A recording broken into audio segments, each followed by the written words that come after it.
கர்த்தர் நல்லவர், கர்த்தர் நல்லவர், கர்த்தர் நல்லவர். இப்பொழுதும் சொல்கிறோம். தேவனுடைய வசனத்துக்கு, தேவனுடைய செய்திக்கு ஆதாரமாய் பரிசுத்த வேதாகமத்திலிருந்து வசனத்தை வாசிக்கிறேன். ஜெபத்தோடு கவனியுங்கள். நீதிமொழிகளின் புஸ்தகம் 11ஆம் அதிகாரம்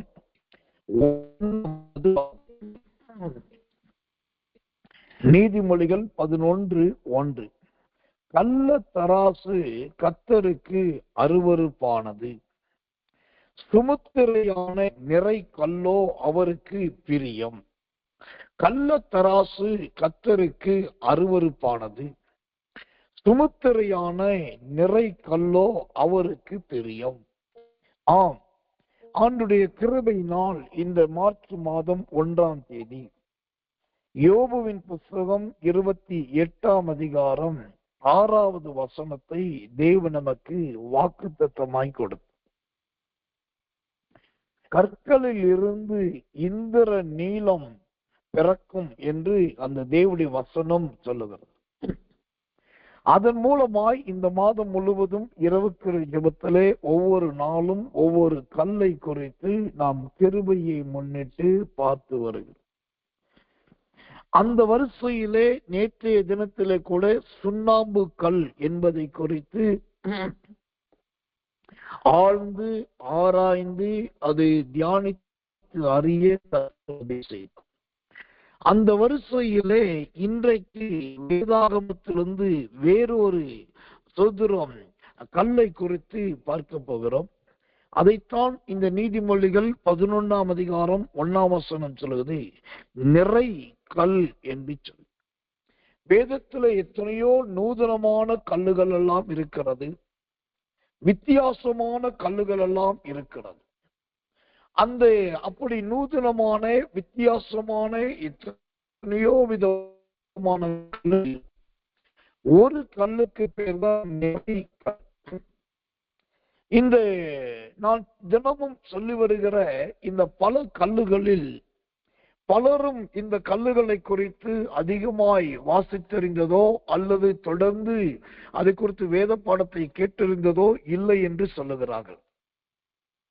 ஆனால் தேவன் நமக்கு கொடுத்த கிருபையின்படி நாம் இந்த வித்தியாசமான கற்களை குறித்து பார்த்து வருகிறோம். இங்கு பார்க்கிறோம், இந்த கல்லுக்கு பெயர் நிறை கல் என்று சொல்லி. நிறை கல். இந்த நிறை கல் என்றால் என்ன? நிறைக்கல் என்பது எதை குறிக்கிறதா இருக்கிறது? அந்த நிறைக்கல்லை குறித்த ஒரு விளக்கத்தை பரிசுத்த ஆவியானவர் எழுதி வைத்திருக்கிறார். நீதிமொழிகளின் புஸ்தகம் 16ஆம் அதிகாரம் 11வது வசனம். நீதிமொழிகள் 16:11. சுமுத்திரையான நிறை கோலும் தராசும் கர்த்தருடையது, பையில் இருக்கும் நிறை கல்லெல்லாம் அவருடைய செயல். இந்த நீதிமொழிகள் 16:11 பார்க்கும் போது அங்கு சோத்திரம் தராசும் கர்த்தருடையது என்று பார்க்கிறோம்.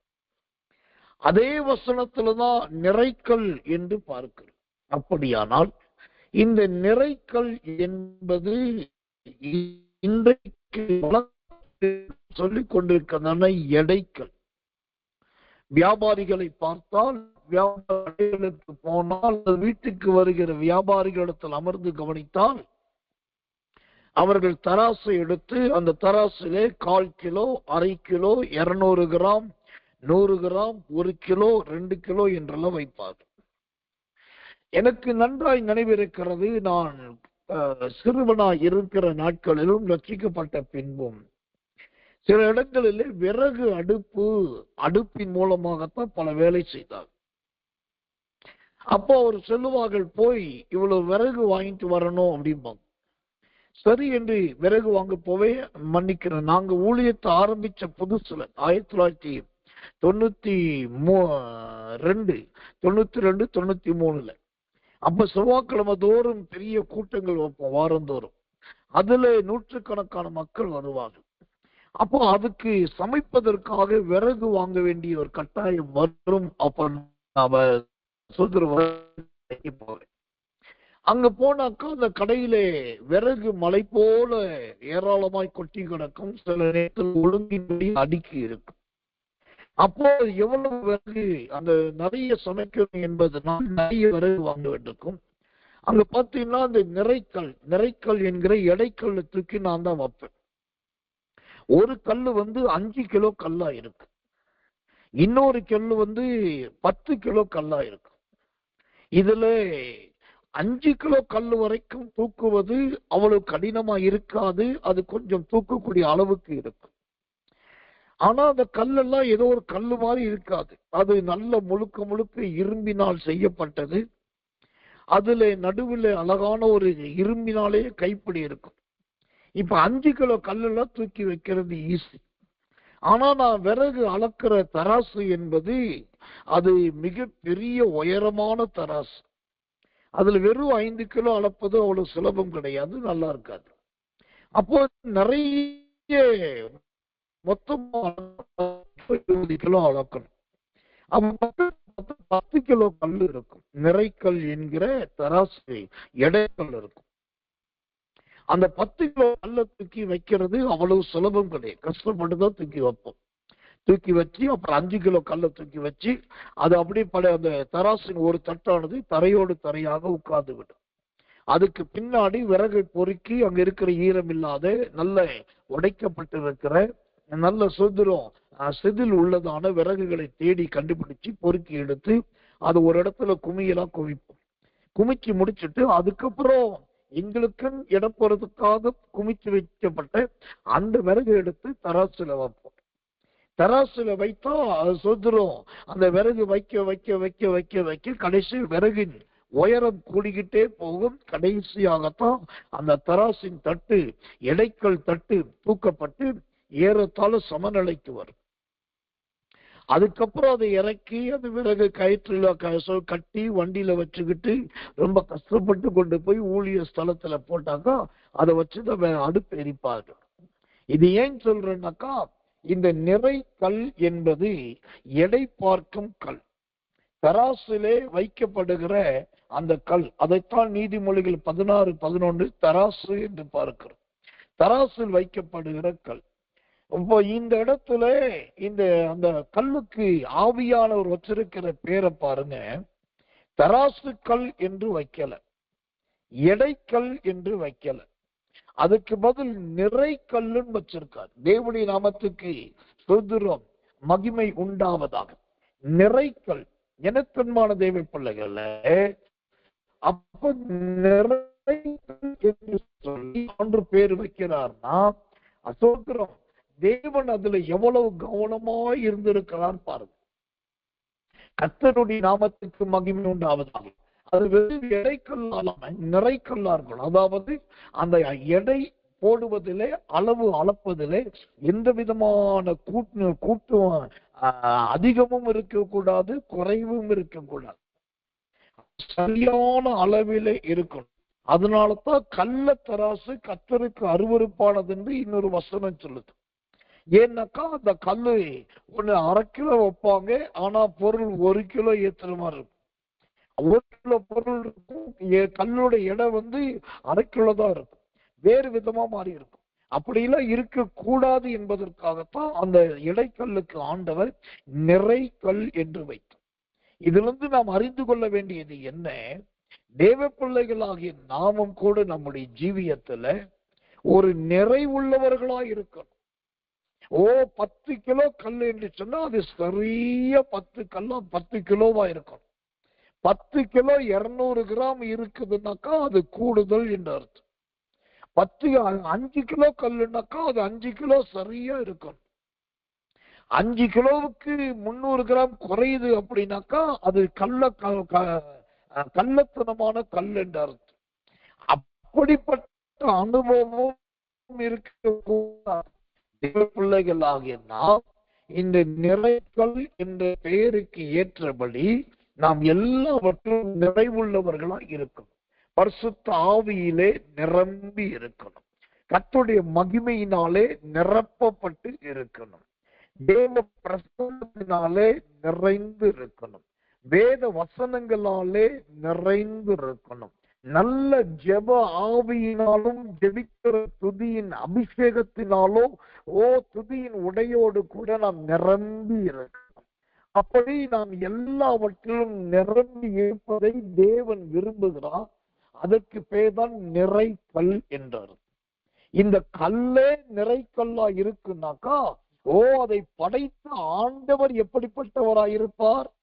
அவர் அழகாக இந்த நிறைக்கல்லுக்கு இணையான ஒரு வார்த்தை ஆண்டவர் சொன்னார், பூமியும் அது நிறைவும் என்னுடையது.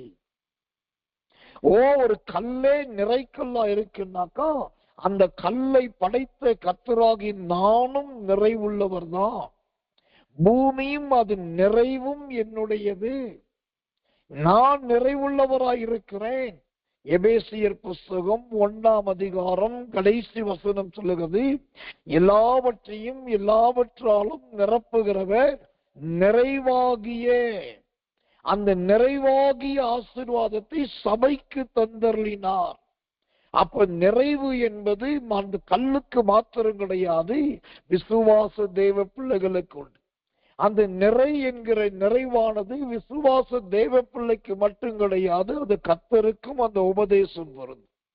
அந்த நிறை என்கிற சொத்து அந்த கல்லானது கர்த்தருக்கு மாத்திரம் பொருத்தமில்லை, எபேசியர் 1:20 அது சபைக்கும்.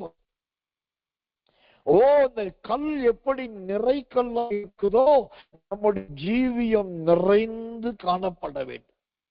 நம்முடைய வீடு எப்போதும் கர்த்தருடைய களி கூறுதலினாலும் நல்ல ரட்சிப்பினாலும் வீட்டுக்குள் கர்த்தரை ஆராதிக்கிற ஆராதனையினாலும் நிறைந்திருக்கணும்.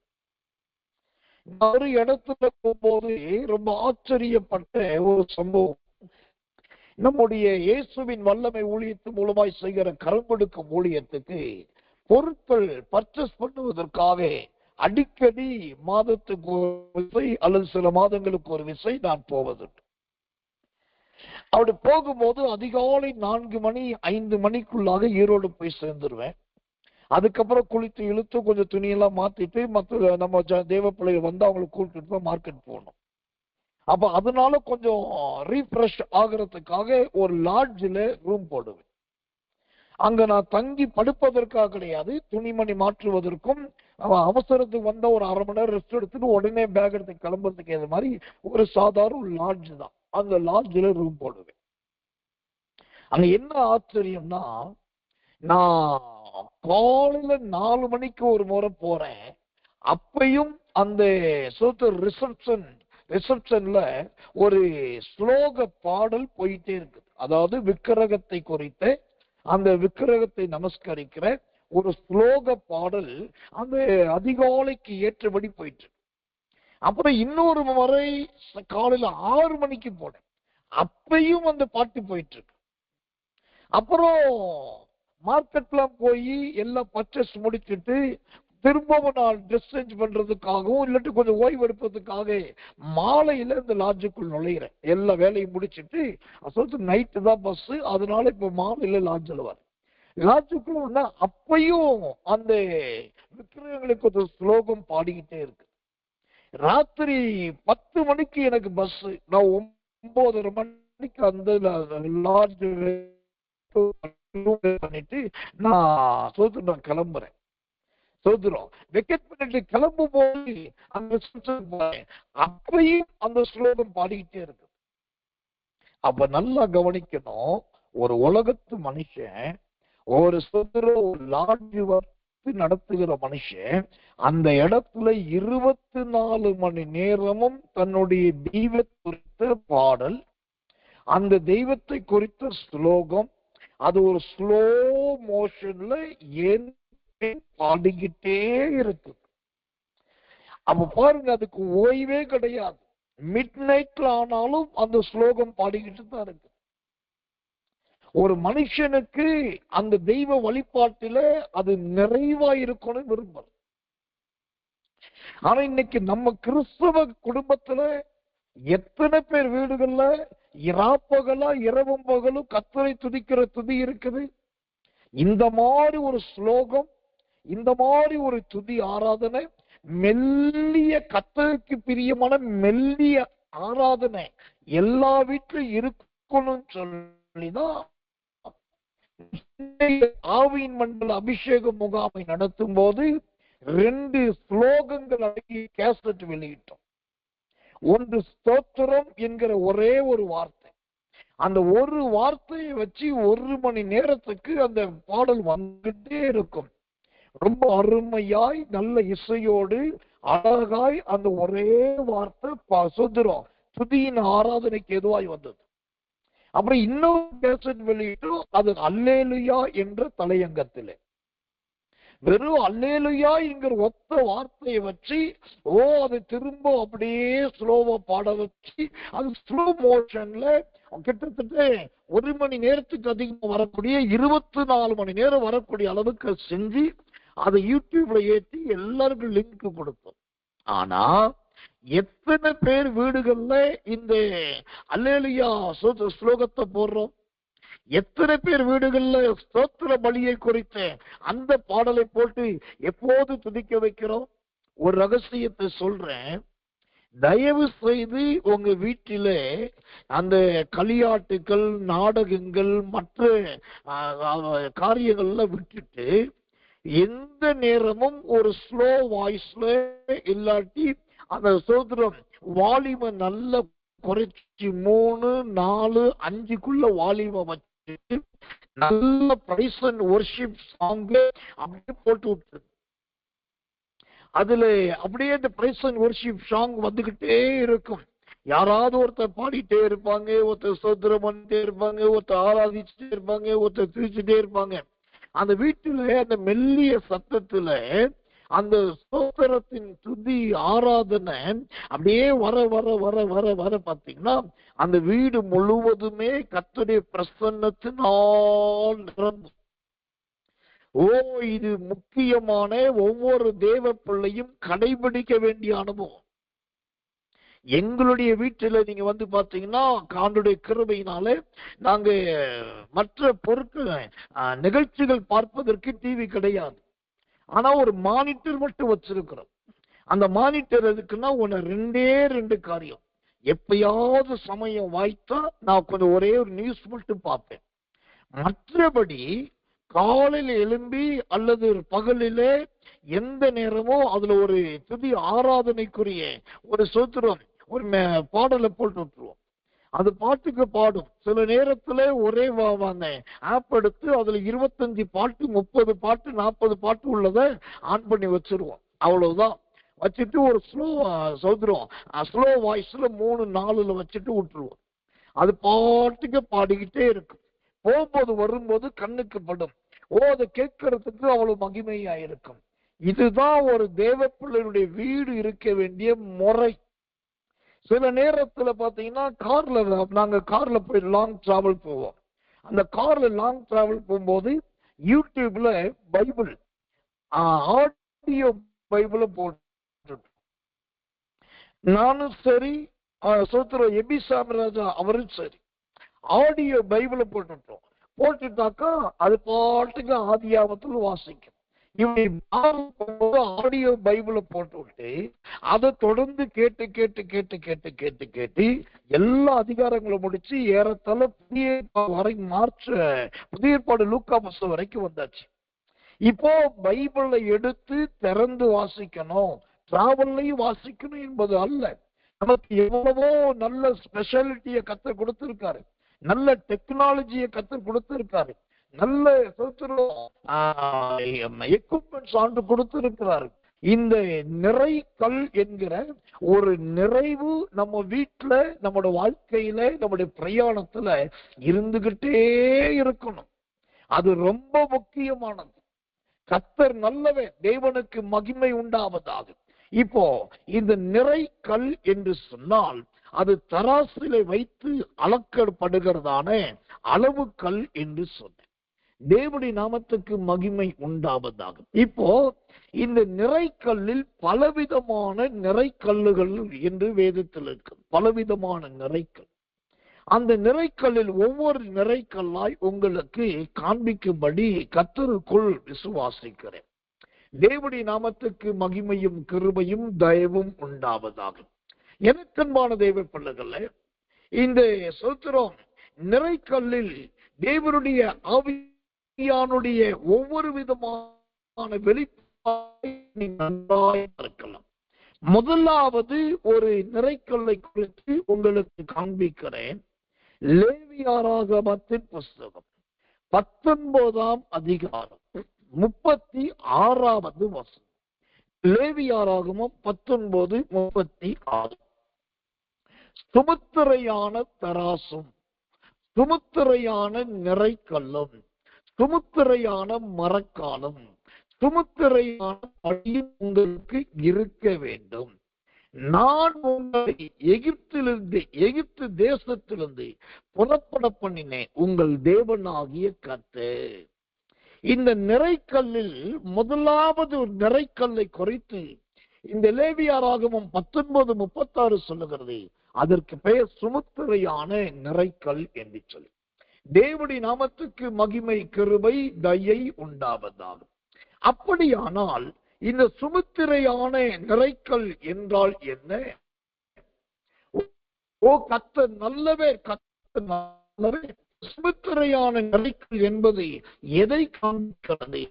அன்பான தேவச்சனமே, ஓ சோதரா, சுமுத்திரையான என்கிற வார்த்தையே ஓ குறைவற்றது அல்லது நிறைவானது அல்லது பசுத்திரம் பரிபூர்ணமானது என்பது.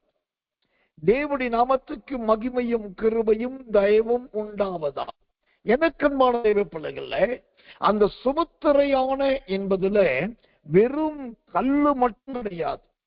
அந்த லேவியராகமம் 19:36 வாசிச்சா சுமுத்திரையான தராசு இருக்குது, சுமுத்திரையான நிறை கல் இருக்குது, சுமுத்திரையான மரக்கால் இருக்குது, சுமுத்திரையான படியும் இருக்குது. இப்ப இந்த சுமுத்திரையான என்றால் என்ன அர்த்தம்? யோபுவின் புஸ்தகம் 31ஆம் அதிகாரம் 6வது வசனம். யோபு 34. சுமுத்திரையான தராசிலே தேவன் என்னை நிறுத்தி என் உத்தமத்தை அறிவாராக. அல்லேலூயா. சுமுத்திரையான என்று சொன்னால் இங்கு கர்த்தருடைய வசனம் ரொம்ப அற்புதமான ஒரு விளக்கத்தை கொடுக்கிறது. யோபு 34.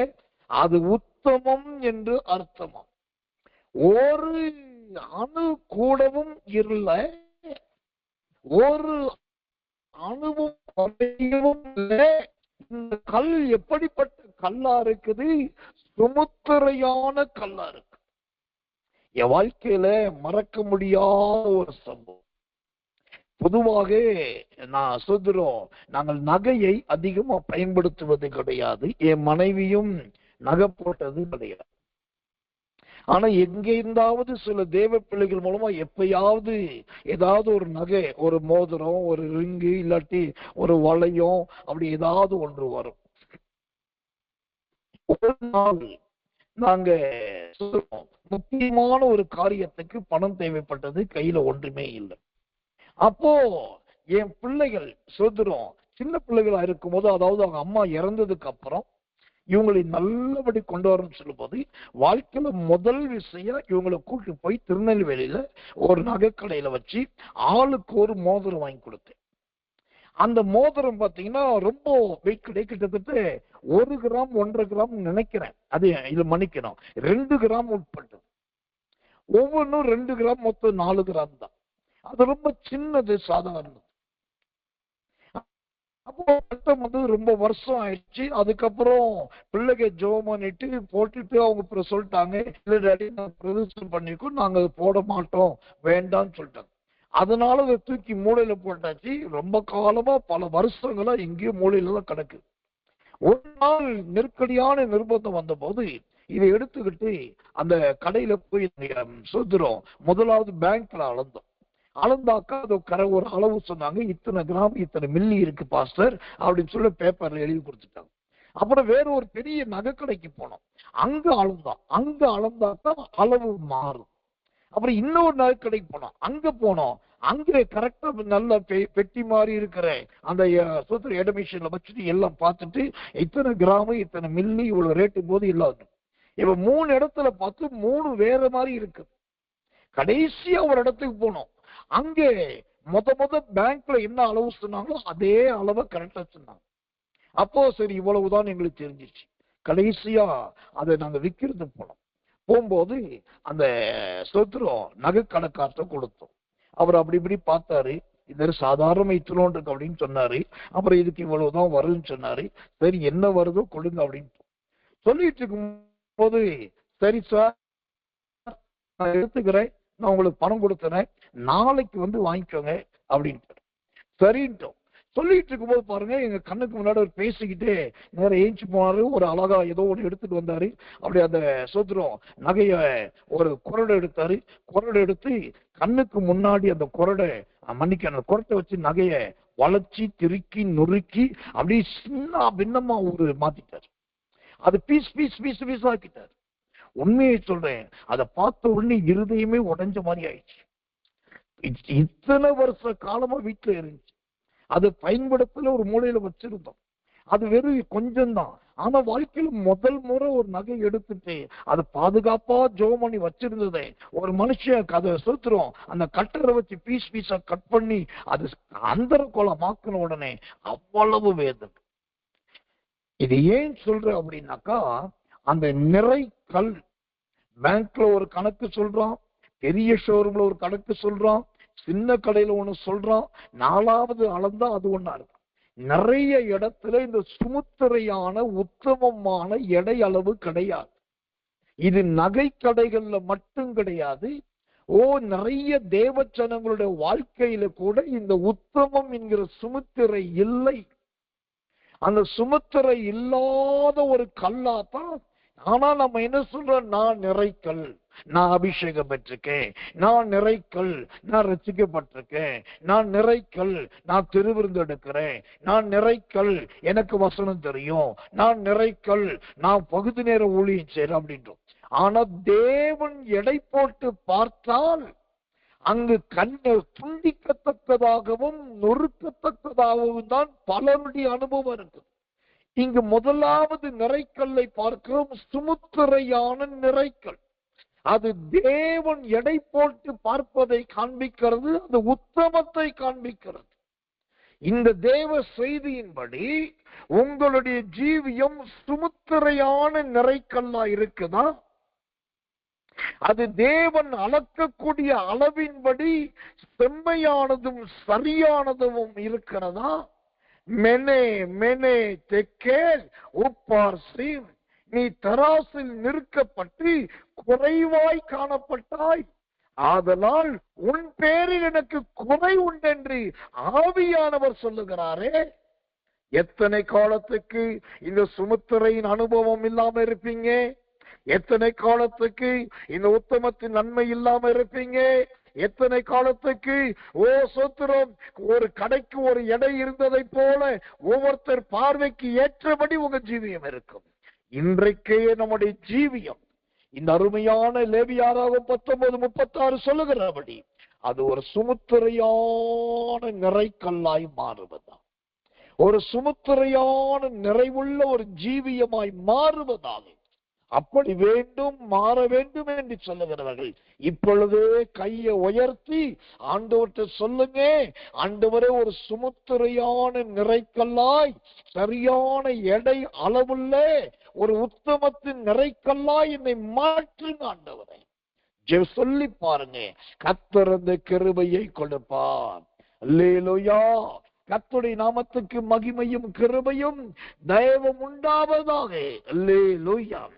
இரண்டாவதாக இன்னொரு நிறைக்கல்லை உங்களுக்கு காண்பிக்கிறது. அந்த இன்னொரு நிறைக்கல் எப்படிப்பட்டது தெரியுமா? உபாகமத்தின் புஸ்தகம் 25ஆம் அதிகாரம் சுதரம் கர்த்தர் நல்லவர், கர்த்தர் நல்லவர் 13வது வசனம். உபாகமம் 25:13 வாசிக்கும் போது அங்கு வேதம் சொல்லுகிறது, பெரிதும் சிறிதுமான கல் என்று சொல். கர்த்தருடைய நாமத்துக்கு மகிமை உண்டாவதாக. வாசிக்கிறேன், உன் பையிலே பெரிதும் சிறிதுமான பலவித நிறை கற்கள் வைத்திருக்க வேண்டாம். உன் பையிலே பெரிதும் சிறிதுமான பலவித நிறைக்கற்கள் வைத்திருக்க வேண்டாம். கர்த்தர் நல்லவர், கர்த்தர் நல்லவர், கர்த்தர் நல்லவர். ஸ்தோத்திரம். எனக்கன்பான தேவ பிள்ளைகளே, அப்படியானால் இந்த பெரிதும் சிறிதுமான ஸ்தோத்திரம் பலவித கற்கள் எதை குறிக்கிறது? தேவனுடைய நாமத்துக்கு மகிமையும் கிருபையும் தயவும் உண்டாவதாக. அந்த பெரிதும் சிறிதுமான என்பதற்கு ஒரு வசனத்தை உங்களுக்கு வாசித்து காண்பிக்கிறேன். வசனத்தின் மூலமாகவே உங்களுக்கு விளக்கம் கொடுக்க விரும்புகிறேன். உபாகமத்தின் புஸ்தகம் 25ஆம் அதிகாரம். கர்த்தர் நல்லவர், கர்த்தர் நல்லவர். 14வது வசனம். உபாகமம் 25:14. உன் வீட்டில் பெரிதும் சிறிதுமான பலவித படிகளையும் வைத்திருக்க வேண்டாம். பலவிதமான படிகளை வைத்திருக்க வேண்டும். அப்போ இந்த பெரிதும் சிறிதுமானது என்பது எதை குறிக்கிறது? ஒரே நபர் ஒரு நேரத்துல தன்னை பெரியவர்களாய் காண்பிப்பது, அதே நபர் மற்றவரிடத்தில் தன்னை சிறியவர்களாய் காண்பிப்பது. உயர்ந்த ஜாதிக்காரர்கள் வந்தால் அந்த இடத்துல தன்னை தாழ்ந்தவர்களாய் காண்பிப்பது, தாழ்ந்தவர்கள் வந்தால் அவர்களை மட்டுப்படுத்தி இவர்கள் தன்னை மேலைப்படுத்துவது. பெரிதும் சிறிதுமான அனுபவங்கள். அதுதான் ஆண்டவர் சொல்றாரு, பெரிதும் சிறிதுமான நிறைக்கற்கள் உன் வீட்டில் இருக்க வேண்டாம். பெரிதும் சிறிதுமான படி உன் வீட்டில இருக்க வேண்டாம். தாழ்ந்த ஜாதிக்காரர்கள் வந்தால் அவர்களையும் ஒரே மாதிரி போஷிக்க வேண்டும். உயர்ந்த ஜாதிக்காரர்கள் வந்தால் அவர்களையும் ஒரே மாதிரி போஷிக்க வேண்டும். ஜாதிக்கு நிறமும் கிடையாது, ஜாதிக்கு மொழியும் கிடையாது, ஜாதிக்கு ஒரு அடையாளமும் கிடையாது. ஒரு 50 பேர் உட்கார்ந்து இருக்கிற இடத்துல ஒரு மனுஷனை கூப்பிட்டு இந்த ஜாதிக்காரர்களை அடையாளம் பார்த்து சொல்லு என்று சொன்னா உடனே சொல்லிவிட முடியாது. அப்ப தேவ பிள்ளைகள் வாழ்க்கையிலே பெரிதும் சிறிதுமான ஏற்றத்தாழ்வுகள் இருக்கக்கூடாது. யூதனுக்கு யூதனாய் மாறணும், கிரேக்கனுக்கு கிரேக்கனா மாறணும், இஸ்ரவேலுக்கு இஸ்ரவேலாய் மாறணும். யார் வருகிறார்களோ அவர்களை போல நம்மை மாற்றிக்கொள்ள வேண்டும். எல்லாரையும் நேசிக்க வேண்டும். ஆண்டவர் ஒரு நாள் சொன்னார், என்னிடத்தில் வாருங்கள், நான் உங்களை ஏற்றுக்கொள்ளுகிறேன். என்னிடத்தில் வருகிற ஒருவனையும் நான் புறம்பே தள்ளுவதில்லை. அந்த ஒருவனையும் என்ற வார்த்தை எதை குறிக்கிறது? அந்த யூதர்களை மாத்திரமல்ல, கிரேக்கர்களை மாத்திரமல்ல, ரோமர்களை மாத்திரமல்ல, எபிரேயர்களை மாத்திரமல்ல, எல்லாரையும் அவர் ஏற்றுக்கொள்ளுகிறவர். ஒரு நாள் சின்ன பிள்ளைகள் வந்தாங்க, அவர்களையும் ஏற்றுக்கொண்டு கட்டி அணைத்து முத்தமிட்டு அன்பு பாராட்டி அவர்களுக்கு ஆசீர்வதித்து பரலோகத்துக்கு ஒப்பிட்டு பேசினார். ஒரு நாள் கிரேக்கர்கள், நிறைய ரத்தம் சிந்தினவர்கள் கிரேக்கர்கள் இயேசுவை பார்க்கும்படி விரும்பி வந்தாங்க. உடனே அவர்களை கூப்பிட்டு அவர்களுக்கு உபதேசத்தை கொடுத்து சத்தியத்தை கொடுத்து பேச ஆரம்பிக்கிறார். ஏட்டிக்கு போட்டி கேள்வி கேட்கக்கூடிய வேதப்பாரகர்கள் வருகிறார்கள். அவர்களை ஏற்றுக்கொண்டு அவர்களுக்கு பதில் சொல்லி அவர்களை சமாதானப்படுத்தி அனுப்புகிறார். ஆண்டவரிடத்தில் பெரிதும் சிறிதுமான கற்கள் கிடையாது. சோதரம், ஆண்டவரிடத்தில் அந்த ஏற்ற தாழ்வு கிடையாது.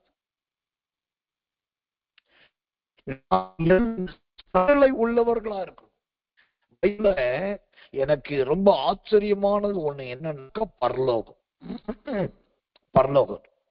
ஏன்னாக்கா அந்த பரலோகத்தை குறித்து பைபிள் சொல்லுது, அந்த பரலோக ராஜ்யம் எப்போது சதுரமாய் இருந்தது, சதுர வடிவத்தில் இருக்கிறது. நல்லவே கர்த்தர் நல்லவர். இந்த பக்கம் இப்படி, அந்த பக்கம் இப்படி, முன்னாடி இருக்கிற மாதிரியே தான் பின்னாடி இருக்குது. வலது புறத்தில் இருக்கிற மாதிரியே இடது புறத்தில் இருக்குது. அதுல மாற்றமே கிடையாது. வெளிப்படுத்தின விசேஷத்தின் புஸ்தகம் 21ஆம் அதிகாரம் 16வது வசனம். வெளிப்படுத்தல் 21:16. அந்த நகரம் சதுரமாய் இருந்தது, அதன் அகலமும் நீளமும் சமமாய் இருந்தது. அவன் அந்த கோலினால் நகரத்தை அளந்தான். அது 12,000 ஸ்தாதி அளவாய் இருந்தது. அது நீளமும் அகலமும் உயரமும் சமமாயிருந்தது. பரலோகம் சதமல்ல, அது சமமாயிருக்குது. உயர்ந்தவனுக்கு ஒரு இடம், தாழ்ந்தவனுக்கு ஒரு இடம். சத்திரம் இஸ்ரவேலனுக்கு ஒரு இடம், யூதனுக்கு ஒரு இடம். அப்படி அல்ல. இங்கிட்டு அளந்தாலும் 12,000 முழம், அந்த பக்கம் அளந்தாலும் 12,000 முழம். சமமாயிருக்கிறது, சதுரமாயிருக்கு. அதைத்தான் இங்க பார்க்கிறோம். நிறைக்கல்லில் 2வது நிறைக்கல் சிறிதும் பெரிதுமான நிறைக்கல். ஒரு சில வீட்டுக்கு போயிட்டாக்கா ஒரே குடும்பம் இருப்பாங்க, பொண்டாட்டி இருப்பாங்க, மகன் இருப்பாங்க, மருமக இருப்பாங்க. ஆனா ஒருத்தர் பாத்தீங்கன்னா பெந்தேகோஸ்தே சபைக்கு போவார், ஒருத்தர் பாத்தீங்கன்னா ஆங்கிலிக்கன் சர்ச்சுக்கு போவார், ஒருத்தர் பாத்தீங்கன்னா கத்தர் சால்வேஷனுக்கு போவார். ஆளுக்கு ஒரு சபை, ஆளுக்கு ஒரு ஊழியம், ஆளுக்கு ஒரு ஊழியக்கார். இது என்னையா ஒரு ஒழுங்கினம்? சமைக்கிற சமையல் ஒரு சட்டியில ஒரு பானையில சமைக்கிறோம். எங்க சுத்தினாலும் படுக்கிறதுக்கு ராத்திரியில ஒரு வீட்டுக்கு வரும். விடியும் போது எல்லாரும் ஒரு வீட்டுல இருந்தா எந்திரிக்கிறோம். சபை மட்டும் ஆளுக்கு ஒரு ஊழியக்கார் மட்டும் ஆளாளுக்கு வேற வேற வேற வேற ஊழியக்கார். நல்லா சொல்றேன், சத்தியமா சொல்றேன். இந்த பெரிதும் சிறிதுமா இருக்கிற நிறைக்கல் பரலோகத்துக்கு வரவே வராது. பரலோக ராஜ்யமானது அது சமமானது. முதலாவது குடும்பத்துல ஒண்ணு கூடி உட்காருங்க, உட்கார்ந்து பேசுங்க. நீயே அந்த சபைக்கு போற, நீயே இந்த ஆலயத்துக்கு போற, நான் ஏன் இங்க போறேன்? இதுதான காரணம், இதுக்கு இது பிரச்சனையா, அதுக்கு அது சரி, இது காரணமா? சரி, ஒண்ணு பண்ணுவோம், நம்ம எல்லாரும் சேர்ந்து ஒரு இடத்துக்கு போவோம். அவங்க கூப்பிட்டாங்கன்னா உள்ளத சொல்லுவோம். பரலோகம் ஒரு சமமா இருக்குது, பரலோகம் ஒரு சதுரமா இருக்குது. நாங்க எல்லாரும் அந்த ஒரு பரலோகம் போல ஒரு சபைக்கு வர விரும்புற சொல்லுங்க. 1 சாமுவேலின் புஸ்தகம் 1ஆம் அதிகாரம் 3ஆம் வசனம் 4ஆம் வசனத்தை படிச்சு பாருங்க. எல்கானாவும் பெனின்னாலும் குமாரரும் குமாரத்திகளும் ஷீலோவில் இருக்கிற ஆலயத்துக்கு போனாங்க. எல்கானா ஒரு சபைக்கும் பெனினால் ஒரு சபைக்கும் பிள்ளைகள் ஒரு சபைக்கு போகல. யோசுவாவின் புஸ்தகம் 18ஆம் அதிகாரம் 1ஆம் வசனத்தை வாசித்து பாருங்க. அவர்கள் எல்லாரும் சேர்ந்து ஷீலோவிலே சபையை ஸ்தாபித்தார்கள். எல்லாம் ஒரு இடத்துல கூடணும், ஒன்னா ஆராதிக்கணும். அதுதான் கர்த்தர் விரும்புகிறார். சிறிதும் பெரிதுமான நிறைக்கல்லா இருக்க கூடாது. இவங்க போற சபைக்கு பாத்தீங்கன்னா வெள்ளை பேண்ட், வெள்ளை சட்டை, வெள்ளை பாவாடை, வெள்ளை ஜாக்கெட். அவங்க போற இடத்துல பாத்தீங்கன்னாக்கா பேண்ட் சட்டையும் பேண்ட போட்டுக்கிட்டு சட்டையை போட்டுக்கிட்டு சாலும் கிடையாது, ஒண்ணும் கிடையாது. கர்த்தர் நல்லவன். இவங்க எப்படி போலாம், எப்படி வரலாம்? கையில பைபிள் கிடையாது. இது எவ்வளவு ஒரு அநாகரிகம்! பெரிதும் சிறிதுமான கல்லா இருக்கலாமா? அது தேவன் விரும்புவாரா? அந்த ஒரு ஆராதனை நல்ல சபை ஆராதனையா? யோசித்து பாருங்கள். நிறைக்கல், அது முதல் நிறைக்கல் என்பது அது சுமுத்திரையான உத்தமத்தை குறிக்கிறது. 2வது நிறைக்கல் என்பது பெரிதும் சிறிதுமான மனவிருப்பத்தின்படி நடக்கிற கற்களை குறிக்கிறது. அப்படிப்பட்ட நிறைக்கற்கள் ஒரு காலம் தேவனுடைய ராஜ்யத்தை சுதந்தரிப்பது கிடையவே கிடையாது. இயேசு திருவிருந்து கொடுக்கும் போது சொல்லிதான் கொடுத்தார். இந்த அப்பத்தை புசித்து இந்த ரத்தத்தில் பானம் பண்ணுகிறவர்கள் சொன்னார். இந்த அப்பங்களை புசித்து இந்த பான ரத்தங்களை என்று சொல்ல, ஒரே அப்பம், ஒரே திராட்சரஸ். அப்போ ஒரு கல்லா இருப்போம். அதுதான் கர்த்தர் விரும்புகிறார். ஒருவேளை இந்த செய்தி உங்களை குத்தலாம், காயப்படுத்தலாம். நான் அதை குறித்து கவலைப்படலை. எனக்கு வாஞ்ச ஆசை ஒன்னே, நீங்க எல்லாருமே பரலோகத்துக்கு வரும், தேவ ராஜ்யத்தை சுதந்திரிக்கணும். அதுக்கு நாம் ஒண்ணு சுமுத்திரையான நிறைக்கல்லா இருப்போம், இரண்டாவது சிறிதும் பெரிதுமான நிறைக்கல்லா இல்லாம ஒரே நிறைக்கல்லா இருக்கும். மூன்றாவதாக இந்த நிறைக்கல்லை குறித்து இன்னொரு அருமையான விளக்கத்தை பாருங்க. தேவனுடைய நாமத்துக்கு மகிமை, கிருபை, தயை உண்டாவதாக. உபாகமத்தின் 25வது வசனம். உபாகமம் 25:15. உன் தேவனாகிய கர்த்தர் உனக்கு கொடுக்கும் தேசத்தில் உன் நாட்கள் நீடித்திருக்கும்படி குறையற்ற சுமுத்திரையான நிறைக்கல்லும் குறையற்ற சுமுத்திரையான படியும் உன்னிடத்தில் இருக்க வேண்டும். ஏற்கனவே பார்த்தோம், இப்படிப்பட்ட படி இருக்கக்கூடாது, இப்படிப்பட்ட. ஆனா இங்கே உபாகமம் 25:15 சொல்லி இருக்க வேண்டும். எது இருக்கணும் தெரியுமா? இந்த நிறைகளில் மூன்றாவது நிறைக்கல் என்னன்னாக்கா குறையற்ற நிறைக்கல். அல்லேலூயா, தேவனுடைய நாமத்துக்கு மகிமை உண்டாவதாக. எனக்கன்பான தேவ பிள்ளைகளே, இந்த குறையற்ற நிறைக்கல்லாய் நம்முடைய வாழ்க்கை காணப்பட வேண்டும். தேவச்சனமே, அதைத்தான் கர்த்தர் விரும்புகிறார், அதைத்தான் கர்த்தர் எதிர்பார்க்கிறார். கர்த்தர் நல்லவே, கர்த்தர் நல்லவே, கர்த்தர் நல்லவே. இந்த குறையற்ற என்ற வார்த்தைக்கு ஒரு இணை வசனத்தை உங்களுக்கு வாசிக்க விரும்புகிறேன். இணை வசனம் எசேக்கியேல் தீர்க்கதரிசனத்தின் புஸ்தகம் அதிகாரம் 15வது வசனம். எசேக்கியேல் 28:15. நீ சிருஷ்டிக்கப்பட்ட நாள் துவக்கி உன்னில் அநியாயம் கண்டுபிடிக்கப்பட்டது மட்டும் உன் வழிகளில் குறையற்றிருந்தாய். இங்க ஒரு வார்த்தையை பார்க்கிறோம். உன் வழிகளில் குறையற்றிருந்தாய். இது லூசிபரை குறித்து சொல்லப்பட்டாலும் ஆவியானவர் உண்மையை பேசுறார். எப்பா, நீ ஒன்னான உன்னை பத்தி தெரியாதா? நீ எவ்வளவு உண்மையடிக்க தெரிஞ்சவன் தெரியுமா? அப்படியெல்லாம் ஆவியானவர் சொல்லாம அவனிடத்தில் இருக்கிற குறைய சொன்னாலும் அவனிடத்தில் இருக்கிற நல்ல ஒரு காரியத்தை சொல்றாரு. நீ உன் வழிகளில் எல்லாம் குறையற்றிருந்தாய். அப்ப மூணாவது நிறைக்கல் குறையற்ற நிறைக்கல். இந்த குறையற்ற நிறைக்கல் என்றால் என்ன? நம்முடைய வழிகளில் குறையற்றிருப்பது. வழிகளில் குறையில்லாம இருப்பதுன்னா என்ன அர்த்தம் தெரியுமா? புரியும்படியாய் ஒரு விளக்கத்தை சொல்றேன். இல்லாட்டி நீங்க ஒரு கடை வச்சிருக்கீங்க, அதுல உங்கள்கிட்ட ஒருத்தர் 4 கிலோ பொன்னி அரிசி வாங்கிட்டு போறாங்க. நீங்களும் அவர் கேட்டாரு சொல்லி சோத்திர தராசை வச்சு 4 கிலோ பொன்னி அரிசிய அளந்து கொடுக்கறீங்க. அவர் வாங்கிட்டு போயிட்டார். வீட்டுக்கு போனா மனைவி பாக்குறா, 4 கிலோ பொன்னி அரிசி சொன்னேன், நீங்க என்ன இவ்வளவு கம்மியா வேண்டது? இல்லம்மா, நான் 4 கிலோ தான் வாங்கிட்டேன். உடனே 2 பேரும் வீட்டுல அளந்து பாக்குறாங்க. அளந்து பார்த்தா 3.25 கிலோ தான் இருக்கு. இதுதான் ஓசத்திரம் நிறைவற்ற தன்மை. நிறைவுள்ள தன்மை எப்படி தெரியுமா? குறைவற்ற தன்மை என்ன தெரியுமா? கடையில அளக்கிற அளவும் வீட்டில அளக்கப்படுகிற அளவும் ஒரே அளவா இருக்கணும். அதுதான் இங்க மூணாவது நிறைக்கல், குறைவற்ற நிறைக்கல். ஊழியத்துல இருக்கும் போது குறைவற்றவர்களாய் மாத்திரமல்ல, வேலையில இருக்கும் போதும் குறைவற்றவர்களாய் இருக்கணும்.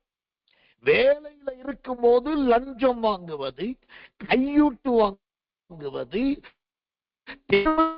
வாங்குறது, அங்கு கொடுத்துட்டு வாங்குறது, தெரியாம வேற ஒரு அக்கௌண்ட்டுக்கு போட சொல்றது, இதெல்லாம் பண்ணிட்டு ஞாயிற்றுக்கிழமையில, வெள்ளிக்கிழமையில, புதன்கிழமையில ஆலயத்தின் அல்லது கூட்டத்தின் மேடையில ஏறிட்டு கர்த்தர் நல்லவே கர்த்தர் நல்லவர் பாட்டு பாடுனாக்கா அது குறைவற்ற கல் அல்ல, குறை உள்ள கல்.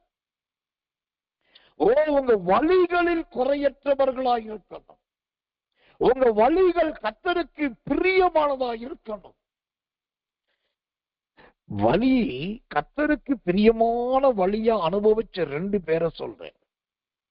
ஆதியாகமத்தின் புஸ்தகம் 24ஆம் அதிகாரம் 48ஆம் வசனத்தை வாசி பாருங்க. அங்கே ஆபிரகாமுடைய பிரதான வேலைக்காரனாக எலியேசர் சொல்லுகிறார், கர்த்தர் பிரயாணத்தை வாய்க்க பண்ணினார். அல்லேலூயா. அப்போ அந்த எலியேசருடைய வழி கர்த்தருக்கு பிரியமாய் இருந்திருக்கிறது. அவர் சொல்லுகிறார், கர்த்தர் என் பிரயாணத்தை வாய்க்க பண்ணினார். இரண்டாவது இன்னொருத்தருடைய வழியை பாருங்க. லூக்கா சுவிசேஷம் 24ஆம் அதிகாரம் 32, 33, 34 படிச்சு பார்த்தீங்கன்னா, எம்மாவூர் சீசர்கள் அவர்கள் வழியிலே நடந்து போகும்போது இயேசுவும் கூடவே நடந்து போய் அவங்க இருதயம் ஆவியினால் கொழுந்து விட்டு எரிந்தது. அவர்கள் வழிகளில் குறைவற்றிருந்தார்கள். எலியேசர் ஆபிரகாமுக்கு கொடுத்த வாக்குறுதியை அப்படியே செயல்படுத்தினார். எம்மாவூர் சீசர்கள் அந்நிய காரியத்தை பேசாமல் கிறிஸ்துவை குறித்தே பேசினார்கள். அவங்க வழிகளிலே குறைவற்றிருந்தார்கள் ஐயா. அவங்க பிரபஞ்சத்துக்கு ஒத்த வேஷம் தரிக்கல. வேலையில ஒரு மாதிரி, ஊழியத்துல ஒரு மாதிரி, வெளியில ஒரு மாதிரி, குடும்பத்துல ஒரு மாதிரி, உள்ள வீட்டுக்குள்ள கட்டின மனைவி கிட்டையும் பெத்த பிள்ளைகள்கிட்டையும் எந்த அளவுக்கு அன்பு காண்பிக்கிறீங்களோ அதே அந்த அந்நியர்களிடத்திலும் பரதேசிகளிடத்திலும் உலகத்தாரிடத்திலும் காண்பிக்கணும். அது ரொம்ப முக்கியம். ஒரு காரியத்தை நான் சொல்ற, ஒரு குறிப்பிட்ட சபை, அது இன்னைக்கு உலகளாவிய வளர்ந்தோங்கின பெரிய சபை. அந்த சபையில நிறைய உபதேசங்கள் உண்டு. அது அவங்க உயிரை போல உபதேசத்தை கடைபிடிப்பாங்க. அந்த உபதேசத்துல ஒரு உபதேசம் என்ன தெரியுமா? அந்த சபைக்காரர்கள் வேற எந்த சபைக்காரர்கள்ட்டையும் பேசக்கூடாது. முக்கியமா இந்துக்களாயிருந்தா, முகமதியர்களாயிருந்தா, மற்ற மார்க்கத்தார் இருந்தா பேசவே கூடாது. முதல் உபதேசம் அதிகமா பேசக்கூடாது, வாயை மூடிக்கிட்டே இருக்கணும். ரெண்டாவது உபதேசம், அவங்க சபை ஊழியக்கார பார்த்தா, அவங்க சபை ஊழியக்கார சகோதரிய பார்த்தா, அவங்க சபை விசுவாசிய பார்த்தாலும் ஒருத்தருக்கு ஒருத்தர் பேசணும். இல்லாட்டி மற்ற கவலை பேசக்கூடாது. இது அவங்க சபையிலே மாறாத பிரமாணமா வச்சிருந்தாங்க. ஒரு காலத்துல அவங்க சபையில இது ரொம்ப பெரிய உபதேசமானது. ஆனால் இன்றைக்கு நிலைமை என்ன தெரியுமா? அவர்களே அந்த உபதேசத்தின் நிலைமைய மாற்றி எல்லாரையும் நேசிக்கணும், எல்லாரிடத்திலும் பேசணும், எல்லாரையும் எல்லாரும் அன்பு பாராட்டணும் சொல்லி எல்லா இடத்திலும் சுதந்திர உரிமை பாராட்டுகிறாங்க. இப்ப அவங்க எப்படி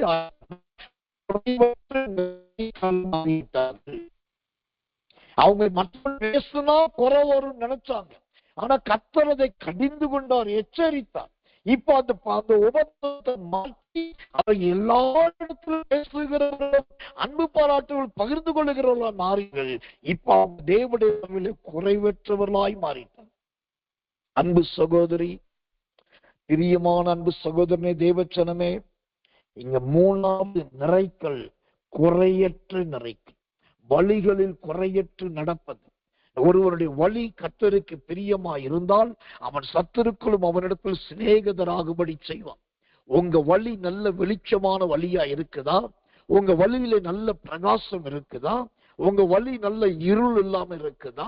உங்க வழியில நீங்க இடறி போகாம இருக்கிறீங்களா? உங்க வழியில கர்த்தருடைய தூதர்களை சுமந்து கொண்டு போகிறார்களா? உங்க வழி உடனே வாய்க்குதா? உங்க வழி எல்லாருக்கும் ஏற்றதா இருக்குதா? உங்க வழி சரியான இடத்துக்கு கொண்டு போய் சேர்க்குதா? நீங்க போன வழியிலேயே பத்திரமா திரும்பி வர்றீங்களா? உங்க வழி நாலா திசையில இருக்குதா? உங்க வழி ஒரே திசை நோக்கி இருக்குதா? உங்க வழி எப்படிப்பட்டது என்பதை கவனித்து பாருங்க. உங்க வழியிலே குறையற்றவர்களாய் இருக்க வேண்டும். அதைத்தான் கர்த்தர் விரும்புகிறார். கணவனுடைய வழி மனைவிக்கு தெரிந்திருக்க வேண்டும். மனைவியுடைய வழி புருஷனுக்கு நன்றாய் தெரிந்திருக்க வேண்டும். கணவன் மனைவியினுடைய வழி பிள்ளைகளுக்கு தெரிந்திருக்க வேண்டும்.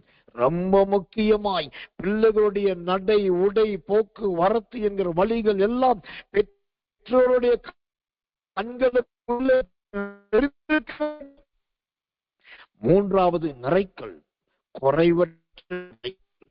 அது நம்முடைய வழிகளில் கர்த்தருக்கு ஏற்றபடி அதை காண்கிறதா இருக்கிறது.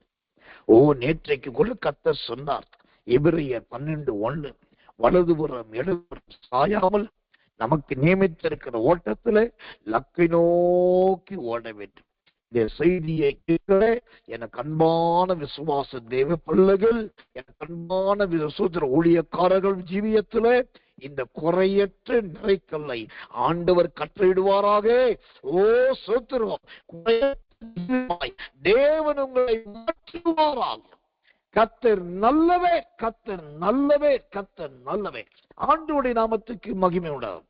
4வதாக இந்த நிறைக்கல் எப்படிப்பட்ட நிறைக்கல்? நீதிமொழிகளின் புஸ்தகம் 16ஆம் அதிகாரம் 11வது வசனம். நீதிமொழிகள் 16:11 வாசித்தான் அந்த வசனம் இவ்விதமாய் சொல்லுகிறது. கோலும் கர்த்தருடையது, பையில் இருக்கும் எல்லாம் அவருடைய செயல். பையில் இருக்கும் நிறைக்கல் எல்லாம் அவருடைய செயல். ஓ கர்த்தர் நல்லவர், கர்த்தர் நல்லவர், கர்த்தர் நல்லவர்.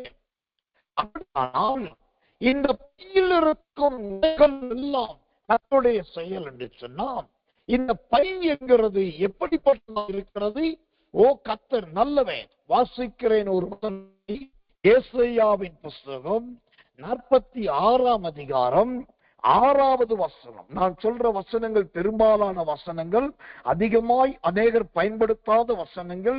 ஆனா நீங்க கவனமா வேதத்தை பிரட்டினால் அதனுடைய ஆழங்களை, அர்த்தங்களை தெரிந்து கொள்ளலாம்.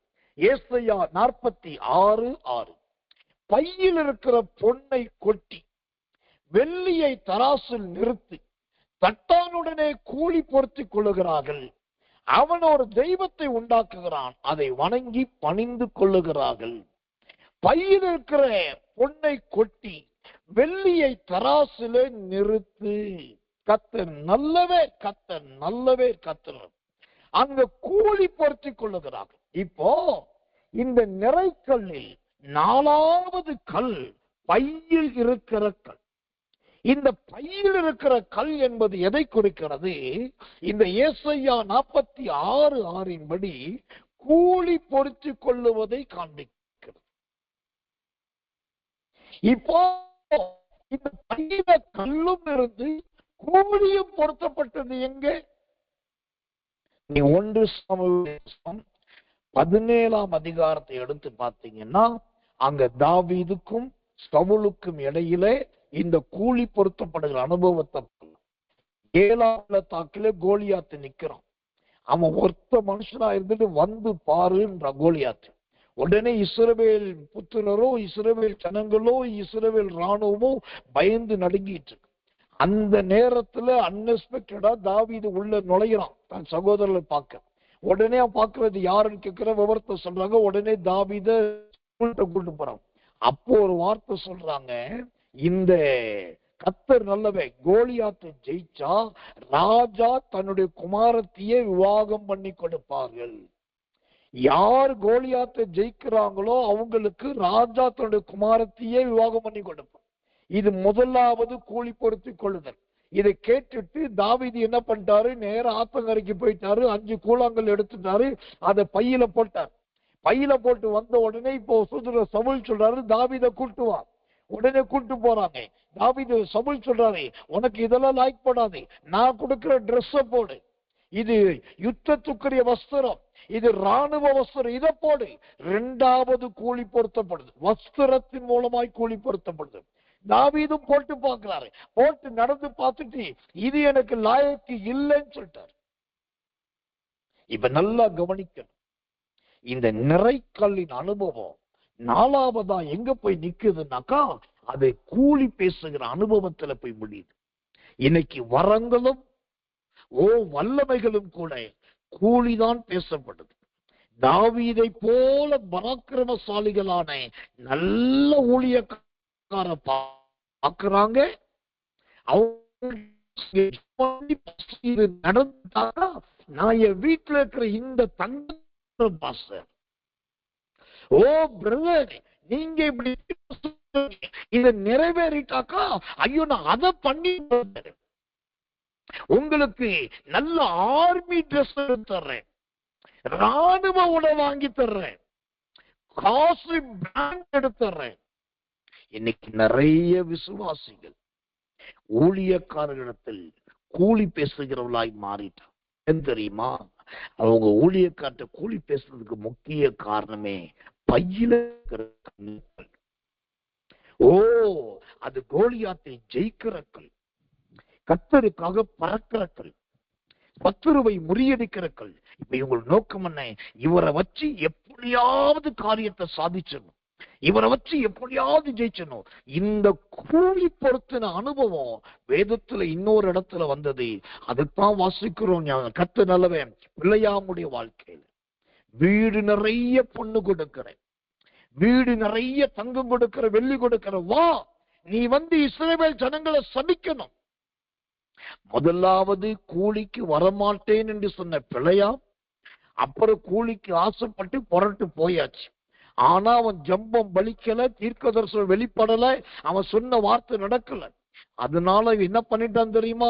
அவன் சொல்லிட்டான், இஸ்ரவேல் ஜனங்கள் பிரயாணம் பண்ணி வரும்போது உங்களுடைய ஸ்திரீகளை உள்ள அனுப்புங்க, அவங்க இந்த ஸ்திரீகளோட கலப்பாங்க, அதனால ஒரு ஜனமா மாறிடுவாங்க சொல்லி தகாத ஆலோசனை கொடுத்தான். முடிவு என்ன ஆனது தெரியுமா? அந்த பிள்ளையாம் கொல்லப்பட்டான். கூலி பொருத்தப்பட்ட பிள்ளையாம் கொல்லப்பட்டான். எனக்கு அன்பான தேவச்சனமே, கூலியை பொருத்தின பாலா ராஜ்யமும் அழிந்தது, கூலி பெற்றுக்கொண்ட பிள்ளையாம். அப்போ கர்த்தருடைய வரத்தை நீங்க கூலி பொருத்தாதீங்க, கர்த்தருடைய அபிஷேகத்தை நீங்க கூலி பொருத்தாதீங்க. ஊழியக்காரர்களுக்கு கண்ட ஆசைகளை காண்பிக்காதீங்க, காண்பிச்சுட்டு அதை நிறைவேற்றாம விடாதீங்க. ஓ சூத்திர, தங்கத்தை கொடுக்கிறன்னா தங்கத்தை கொடுக்கணும், வீட்டை கொடுக்கிறன்னா வீட்டை கொடுக்கணும், வண்டியை கொடுக்கிறன்னா வண்டியை கொடுக்கணும். இல்லைன்னா அமைதியா வாங்க, ஜெபம் பண்ணுங்க, கர்த்தர் கிரியை செஞ்சா போதும். அப்புறம் உங்க மனசுக்கு எது முடியுதோ, கைக்கு எது வாய்க்குதோ அதை செய்யுங்க. அதுதான் கர்த்தருக்கு பிரியமானது. உங்க அது நிறைக்கல்லா இருக்கலாம், பெரிய கல்லா சிறிய கல்லா இருக்கலாம், அது தங்க கல்லா வைரக்கல்லா இருக்கலாம். அதை காட்டி, ஆசையை காட்டி யாரையும் சோத்திரம் ஊழியத்துல திசை திருப்ப பார்க்காதீர்கள். கர்த்தருக்கு மகிமை உண்டாது. ஒரு நாள் சிங்கப்பூர் தேசத்துல இருந்து ஒரு சகோதரி எனக்கு போன் பண்ணாங்க. அப்போ அவங்க நம்முடைய சூத்திர அதிகாலை இருட்டோட ஜபத்துக்கு யாரோ சொல்லி வந்தாங்க. இருட்டோட ஜபம், இரவுக்கிற ஜபம், சௌரியவான்கள் ஜபம், அப்புறம் உத்தமி ஜப குழு, இதெல்லாம் பார்த்துட்டு ஆச்சரியப்பட்டுட்டு ஒரு நாள் சொன்னாங்க, பாஸ்டர் கர்த்தர் நல்லவே, நான் சிங்கப்பூர்ல இருக்கிறேன், உங்கள்கிட்ட கொஞ்சம் பேசணும்னாங்க. என்னன்னு கேட்டேன். அப்ப அவங்க சொன்னாங்க, சிங்கப்பூர்ல இருக்கிறேன், இப்படி பிசினஸ் பண்ணேன், இப்பயும் எனக்கு பிசினஸ் இருக்குது, எனக்கு ஒரு வீடு இருக்குது, அந்த வீடு நல்ல பெரிய வீடு, பங்களா வீடு இருக்கு. அப்ப நான் எல்லாம் சரி சரி சரி கேட்டுட்டே வந்தேன். அப்ப எனக்கு ஒரு அலைன்ஸ் பார்க்கணும் பாஸ்டர், எனக்கு இப்ப வயசு கிட்டத்தட்ட 44 வயசு ஆயிடுச்சு, ஆனா இன்னைக்கு இதுவரை கல்யாணம் ஆகல, ஆனா இப்பதான் கல்யாணம் பண்ணணும் பாக்குறேன், நல்ல ஒரு அலைன்ஸ் பார்க்கணும் அப்படின்னா. சரிம்மா, நீங்க சொல்லிட்டீங்க, கவலைப்படாதீங்க, நான் ஜெபம் பண்றேன், கர்த்தரா கொண்டு வரட்டும், எனக்கு அந்த அலைன்ஸ் பார்க்கிற பழக்கம் அதிகமா இல்லை, நான் ஜெபம் பண்றேன் அப்படின்ட்டு. அப்புறம் 2 நாள் கிடைச்சு சொன்னாங்க, உங்களுக்கு ஒருத்தர் சொன்னாங்க, நீங்களுமே சூத்திரம் சிங்கிளா தான் இருக்கீங்களா, உங்களுக்கு ஓகேன்னா சொல்லுங்க.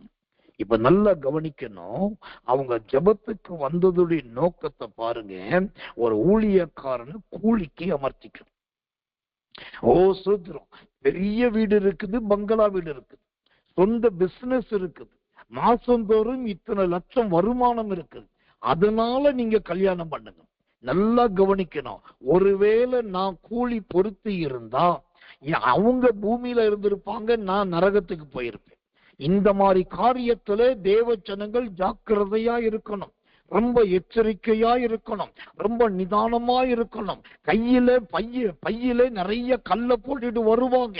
அந்த கல்லெல்லாம் பார்த்துட்டு ஐயோ சோப்பா இருக்குது, வெள்ளையா இருக்குது, பச்சையா இருக்குது, மின்னுது அப்படின்னு சொல்லிட்டு மயங்கிடக்கூடாது. அந்த மாதிரி நேரத்துல ஜாக்கிரதையா இருக்கணும். அந்த வசனம் ஏசாயாவின் புஸ்தகம் 46 அதிகாரம் 6 சொல்லுது, பையில் இருக்கிற பொன்னை கொட்டி இந்த பொண்ணை சொத்துற பையில் இருக்கிற பொண்ணெல்லாம் கீழே கொட்டுற மாதிரி தேவையில்லாது வருகிற எல்லாவற்றையும் கீழே கொட்டி விட தெரியணும். அதையும் தூக்கிட்டு தெரியக்கூடாது, அதையும் சுமந்துட்டு தெரியக்கூடாது. அது ரொம்ப முக்கியம். அதுதான் இங்க 4வது நிறைக்கல் பார்க்கிறோம். அது பை நிறைய இருக்கிற, பையில் இருக்கிற நிறைக்கல்.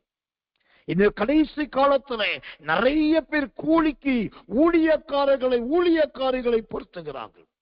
கூலி கொடுத்து தனக்கு ஏற்றபடி தீர்க்க தரிசனம் சொல்ல வைக்கிறார்கள். இது எவ்வளவு அபத்தமானது, எவ்வளவு விகற்பமானது. நம்ம ஊழியத்துல இருக்கிற ஒரு குடும்பம், நம்ம இயேசுவின் வல்லமை ஊழியத்துல, இருட்டோடு ஜபத்துல, இரவுக்கால ஜபத்துல தவறாம பங்கு பெற குடும்பம். ஒரு நாள் அங்கு ஜபம் நடத்த போயிருக்கிறேன். அப்போ அங்க இருக்கிற சகோதரர் சொல்றாரு, பாஸ்டர் சந்தோஷம், கர்த்தர் சொல்றதெல்லாம் சொல்லிருங்க, ஆனா இதையும் கொஞ்சம் சேர்த்துக்கோங்க அப்படின்னு சொல்லிட்டு ஒரு 3-4 காரியத்தை சொல்றாரு. சொல்லிட்டு இதை நீங்க சொல்லி, இது கர்த்தர் சொன்னாருன்னு சொல்லிருங்க, தயவு செய்து நீங்க சொல்லிருங்க அப்படின்னாரு. நான் சொல்ல மாட்டேன், அப்படி சொல்லக்கூடாது அப்படின்னு என்னால மறுக்க முடியல. நான் சரி என்று ஏற்றுக்கொண்டு சரி பிரதர், நான் கண்டிப்பா இதெல்லாம் மைண்ட்ல வச்சுக்கிறேன், நான் சரி அப்படின்னு சொல்லிட்டு சொல்றேன்னு சொல்ல சரின்னு சொல்லி ஏத்துக்கிட்டு நேரா தேவ சமூகத்துக்கு போனேன். ஆண்டவர்கிட்ட சொன்னேன், என் உதட்டையும் என் வாயையும் என் சிந்தனையும் உம்மிடத்தில் ஒப்பு கொடுக்கிறேன்.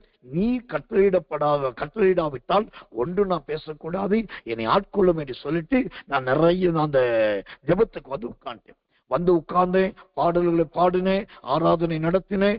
கர்த்தர் நல்லவே. அதுக்கப்புறம் அந்த செய்தி நேரம் வந்தது. கர்த்தர் எந்த வசனத்தை கொடுத்தாரோ, கர்த்தர் எதை சொல்ல சொன்னாரோ அதை மட்டும் சொல்லி முடிச்சேன். ஆனா எனக்கு இடையில இந்த சகோதரர் சொன்னது ஞாபகத்துக்கு வருது, இதையும் சொல்லு, இதையும் சேர்த்துக்க, இது நான் சொன்னேன்னு சொல்லுன்னு சொல்லி. ஆனா தைரியமான சாட்சியா சொல்றேன், அந்த அவர் சொன்ன எந்த ஒரு சின்ன குறிப்பை கூட அந்த தேவ வார்த்தையிலையோ அதுக்கப்புறம் ஜெபம் நடத்தும் போதோ உள்ள நான் கொண்டு வரவே இல்லை. கர்த்தர் நல்லவன். ஏன் சொல்றேன்னா, இன்னைக்கு நிறைய இடத்துல இப்படிதான் கூலி பொருத்தப்படுது. அவங்க சொல்றதை செஞ்சா நல்ல காணிக்க, அவங்க சொல்றதை செஞ்சா நல்ல பிரசவமாகும், அவங்க சொல்றதை செஞ்சா நமக்கு வேண்டியதெல்லாம் பண்ணுவாங்க, இல்லைன்னா அளவு குறையும்.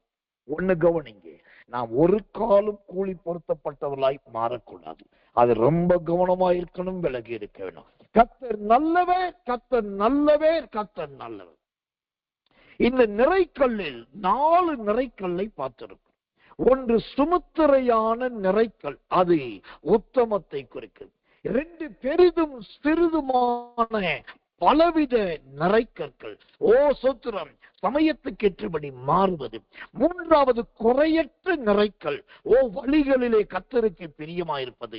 4வது பையில் இருக்கிற நிறைக்கல், அது பரிசுத்தவான்கள் ஊழியக்காரர்களை கூலிப்படுத்திக் கொள்ளுதல். 5வது இன்னொரு நிறைக்கல்லை குறித்து வேதம் சொல்லுகிறது. நீதிமொழிகளின் புஸ்தகம் 20ஆம் அதிகாரம் 10வது வசனம். நீதிமொழிகள் 20:10 வாசிக்கிறீங்க கவனிங்கள். வெவ்வேறான நிறைக்கல்லும் வெவ்வேறான மரக்காலும் ஆகிய இவ்விரண்டும் கர்த்தருக்கு அருவருப்பானவைகள். வெவ்வேறான நிறைக்கற்கள். எனக்கன்பான தேவ பிள்ளைகள, இங்க கல்லிலேயே எப்படிப்பட்ட கல்லா இருக்குது? வெவ்வேறான வெவ்வேறான கல்லா இருக்கிறது. அந்த வெவ்வேறான கல் என்பது எதை குறிக்கிறதா இருக்கிறது? கர்த்தர் நல்லவே, கர்த்தர் நல்லவே, கர்த்தர் நல்லவே. அந்த வெவ்வேறான ஒரு கல்லை குறித்த ஒரு வசனத்தை உங்களுக்கு வாசிக்கும்படி விரும்புகிறேன். கவனியுங்கள். தேவனுடைய நாமத்துக்கு மகிமையும் கிருபையும் தயவும் உண்டாவதாக. நீதிமொழிகளின் புஸ்தகம் 20ஆம் அதிகாரம் 23வது வசனம்.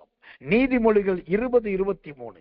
வெவ்வேறான நிறைக்கற்கள் கர்த்தருக்கு அருவருப்பானவைகள், கள்ள தராசு நல்லதல்ல. இங்கு சொல்லப்படுகிற 5வது நிறைக்கல் வெவ்வேறான நிறைக்கல், அது கள்ள தராசை குறிக்கிறது. கள்ள தராசு. எனக்கன்பான தேவ பிள்ளைகளே, தராசுல பலவிதமான தராசு உண்டு. ஓ கர்த்தருடைய நாமத்துக்கு மகிமை உண்டாவதாக. அவசர சுமித்திரையான தராசு இருக்குது, கள்ள தராசு இருக்குது. ஓ கர்த்தர் அளவை நிறைவுள்ள தராசு இருக்குது, அருவருப்பான தராசு இருக்குது. இப்படி தராசுல பலவிதமான தராசுகளை குறித்து வேதம் சொல்லுகிறது. ஆனால் ஓ கர்த்தர் நல்லவர், கர்த்தர் நல்லவர். இங்கே ஓ சோத்திரம், இந்த தராசு எப்படிப்பட்டது என்று சொன்னால் கள்ள தராசை குறிக்கிறது.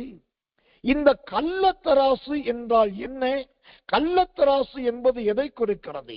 ஓசியாவின் புஸ்தகம் 12ஆம் அதிகாரம் 7வது வசனம். ஓசியா 12:7 சொல்லுகிறது, அவன் வியாபாரி, கள்ளத்தராசு அவன் கையில் இருக்கிறது, அநியாயம் செய்ய விரும்புகிறான். அல்லேலூயா. 5வது நிறைக்கல்லுக்கு பேர் வெவ்வேறான நிறைக்கல். இந்த வெவ்வேறான நிறைக்கல் என்பது கள்ளத்தராசை குறிக்கிறது. கள்ளத்தராசு என்று சொன்னால் அநியாயம் செய்ய விரும்புதல். ஒரு பொருளை அவர்கள் ஆர்டர் பண்ண வேறு பொருளை அனுப்பிவிடுவது. நியாயமாய் கூலி சோத்திரம், நியாயமாய் மீதத்தை கொடுக்க வேண்டிய இடத்துல நியாயமாய் அதை கொடுக்காமல் சோத்திரம் குறைத்து கொடுப்பது, மாற்றி கொடுப்பது, பிரித்து கொடுப்பது. ஆண்டவர் சொல்லுகிறார், மனவாட்டியே, திருச்சபையே, அநியாயம் செய்யாதீர்கள். உங்களுக்கு தெரியுமா, ஆண்டவர் நிறைய உரிமையை சபைக்கு கொடுத்தார். அவர் சபைக்கு கொடுத்த உரிமையில ஒரு உரிமை என்ன தெரியுமா? சபையே நீ அநியாயம் செய் என்று உரிமை கொடுத்தார். சபைக்கு ஆண்டவர் கொடுத்த உரிமையில ஒரு உரிமை, நீ அநியாயம் செய். இது நான் சொல்லல, வெளிப்படுத்துற விசேஷத்துல இயேசு சொன்னார், அநியாயம் செய்கிறவன் இன்னமும் அநியாயம் செய்யட்டும். அநியாயம் செய்ய வேண்டாம் என்று வேதம் சொல்ல, அநியாயம் செய்ய வேண்டுமானால் செய். கள்ளத்தராசை பிடிக்கிறதுனா பிடி, அருவருப்பானது நடப்பிக்கிறதுனா நடப்பி. ஆனால் இவை எல்லாம் உங்களை எங்கு கொண்டு போய் சேர்க்கும்? நரகத்தில் கொண்டு போய் சேர்க்கும். நிறைக்கல்லில் வெவ்வேறான நிறைக்கல் இருக்கக்கூடாது. ஜெபிக்கும் போது நல்ல நகை நட்டு போட்டுக்கிட்டு வர்ற பெண்களை பார்த்தாக்கா, டிம்பட வந்தா அந்தட வந்தா அங்கா டந்தா டந்தா டத்தா டந்தட தனி இழுத்து மூக்கு பிடிச்சி கீ மூச்சு பெருமூச்சு வாங்க அந்நிய பாஷை பேசி ஜெபிக்கிறது. ஐயோ பாவம், ஒரு வயசான பாட்டி பழைய கந்த சேலையை உடுத்திக்கிட்டு ஐயா ஜெபிங்கன்னு வந்தாக்கா, இயேசுவின் நாமத்தில் உன்னை ஆசீர்வதிக்கிறேன்னு சொல்லி விட்டுட்டு போயிடுறது. இதுதான் கள்ளத்தராசு. இதுதான் சுத்திர வெவ்வேறான கற்கள். ஆளுக்கேற்றபடி உபதேசிப்பது, ஆளுக்கேற்றபடி ஜெபிப்பது, ஆளுக்கேற்றபடி தரிசனம் சொல்லுவது, ஆளுக்கேற்றபடி சொப்பனம் சொல்லுவது, இது கர்த்தருக்கு அருவருப்பானது. வெவ்வேறான கல்லை வைத்திருக்காதீர்கள். நிறைக்கல் என்றால் ஒரே நிறைக்கல்லா இருக்கணும். கடைசியாய் ஒரே ஒரு நிறைக்கல்லை நான் சொல்லி முடிக்கிறேன்.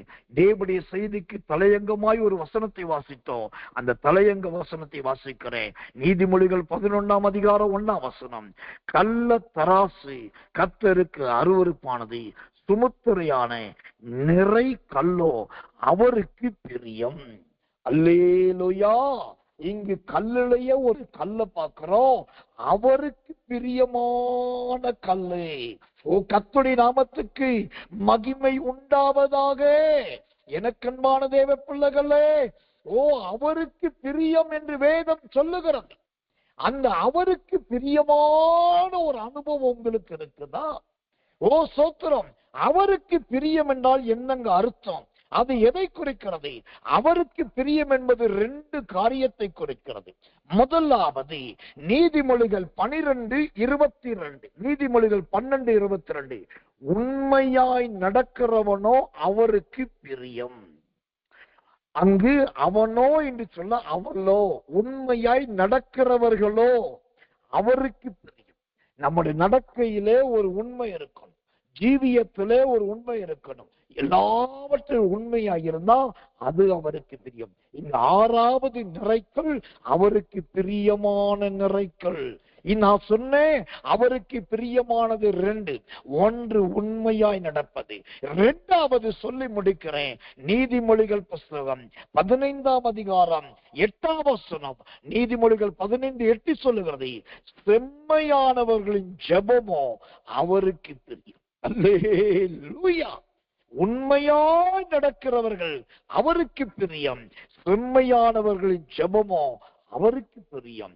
எனக்குன்பான தேவச்சனமே, இன்னைக்கு நம்ம ஊழியத்திலும் மற்ற ஜனங்கள்கிட்ட பாத்தீங்கன்னா ஏதாவது ஒரு காரியத்தை கொடுத்து நல்ல ஜெபம் பண்ணுங்கனாக்கா 3 நிமிஷத்துக்கு அப்புறம் 30 முறை மூச்சு வாங்குது. 4 நிமிஷத்துக்கு அப்புறம் ஐயோ மூச்சு நிக்கிற மாதிரி வருது.